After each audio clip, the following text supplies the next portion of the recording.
Hindi lamang mga kababayan nating mahihirap ang nahirapan ngayong panahon ng pandemya, kundi pati na rin mga nasa showbiz industry.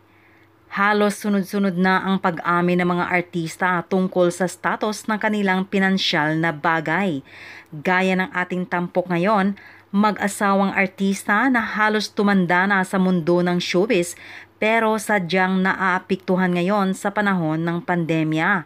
Halos nagtitinda na raw sila ng karne sa palengke at sa online. Sabay-sabay po nating silipin at kilalanin ang mag-asawang artistang ito. Maligayang pagbabalik sa aking channel. Ako nga pala si Cherry at ito ang Viral Trends. 갑자기 내게 나타나준 너 난 아무 말도 할 수가 없었지. Hanggang ngayon ay marami pa din sa ating mga kababayan ang nakakaranas ng kahirapan dahil sa dulot ng pandemya. Isang taon na ang nakakalipas simula nang ipatupad ang lockdown sa bansa at marami pa din ang walang trabaho at hanap buhay magpahanggang ngayon.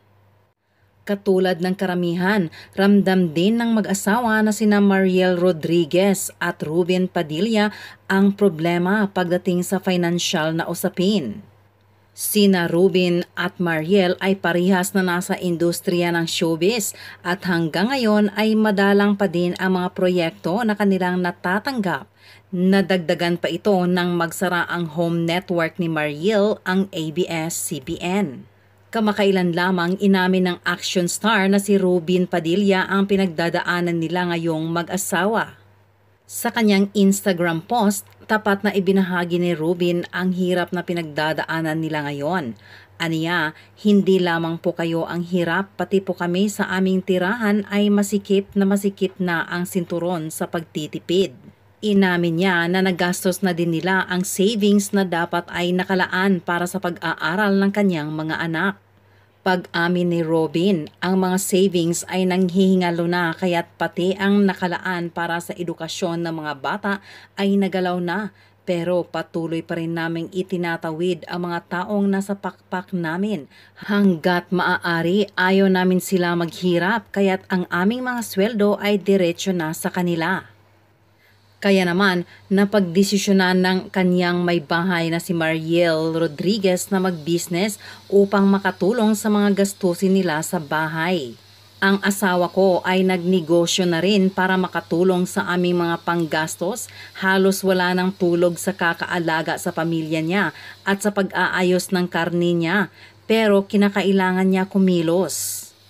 Sa huli, naging positibo pa din ang mensahe na nais iparating ni Ruben Padilla at sinabi na alam niya na malalagpasan nilang pamilya ang lahat ng pinagdadaanan nila ngayon. Heto ang kanyang mensahe. Mga kababayan, kaya natin to, basta tulong-tulong tayo. Hindi lamang po kayo ang hirap, pati po kami sa aming tirahan ay masikip na ang sinturon sa pagtitipid. Ang mga savings ay naghihingalo na kaya't pati ang nakalaan para sa edukasyon ng mga bata ay nagalaw na. Pero patuloy pa rin naming itinatawid ang mga taong nasa pakpak namin. Hanggat maaari, ayaw namin sila maghirap kaya't ang aming mga sweldo ay diretsyo na sa kanila. Ang mga pumapasok na trabaho at sweldo ay ibinibigay na rin sa mga mas nangangailangan sa malalayong lugar. Ang asawa ko ay nagnegosyo na rin para makatulong sa aming mga panggastos. Halos wala ng tulog sa kakaalaga sa pamilya niya at sa pag-aayos ng karne niya.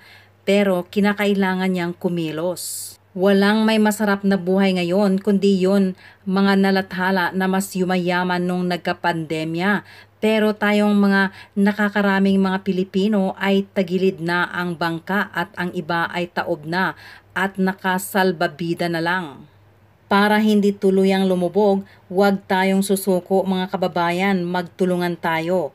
Kakayanin natin ito ng Inshallah. Kapag nabakunahan na tayo lahat, makakaangat na rin tayo Inshallah. Manalangin lang tayo at manalig sa Panginoong may likha. Hindi tayo pababayaan ng ating mahal na Pangulo at ng gobyerno. Tulungan din natin sila, tulong-tulong tayo. Ginagawa ng lahat ng ahensya ng gobyerno ang lahat-lahat para sa atin. Hindi lang tayo ang naghihikahos, pati ang mayayaman na bansa. Hirap na rin sila, ang lamang lang nila ay may nabubunot sila kaagad. Tayo ay kailangan pang mangutang. Ganon talaga at tanggapin natin yon dahil hindi tayo mayaman na bansa.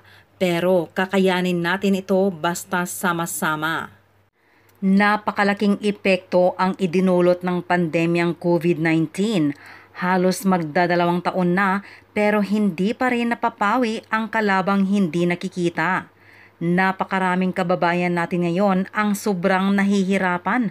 Halos di makagalaw, di makatrabaho dahil bawal lumabas, eka nga ni Kim Chiu. Sino ba ang dapat sisihin? Wala at tigilan na natin ang manisi ng tao. Kaya napakalaking aral na rin ito para sa ating lahat. Napakahalagang mag-ipon dahil hindi natin alam ang kinabukasan o ang ating mga hinaharap. Lagi na lang nating naririnig ang mga katagang mag-ipon ka para sa kinabukasan. Ngayon mo lang ba napagtanto na tama ang mga sinasabi ng mga nakakatandang mag-ipon ka? Upang kung may darating na kalamidad o taghirap ay may mahuhugot ka at di mo na kailangang mangutang pa. Anong masasabi ninyo tungkol sa vlog natin ngayon? May naranasan din ba kayo na ganyang klaseng eksena ng buhay?